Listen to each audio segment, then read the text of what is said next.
Hello guys, நம்ம சித்து அண்ணா வந்து oil filter spoon வாங்கியிருக்காங்க. அது இப்போ ஆர்டரும் போட்டுட்டாங்க. அது எவ்வளோ ஒர்க்காது பார்ப்போம். அப்படியே வீடியோவில் காமிச்ச மாதிரியே இருக்குது பாருங்களேன்.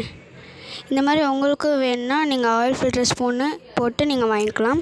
அதுக்கு முன்னாடி உங்களுக்கு அம்மா பிடிக்குன்னா ரெட் கலர் ஹார்ட்டை கமெண்டில் தள்ளி விடுங்க. அப்பா பிடிக்குன்னா ப்ளூ கலர் ஹார்ட்டை கமெண்டில் போடுங்க.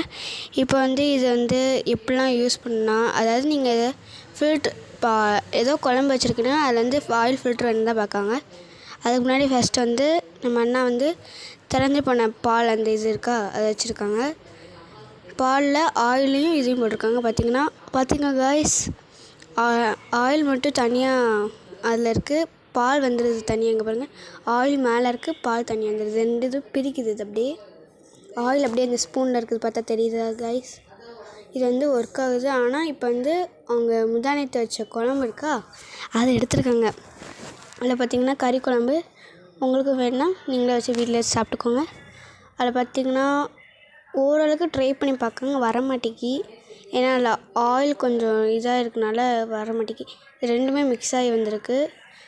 இப்போ பாலையும் அதோட மிக்ஸ் பண்ணுறாங்க. மிக்ஸ் பண்ணி அது ஒரு சில்ட்டு கிடைக்கல. ஆனால் பால் மட்டும் தான்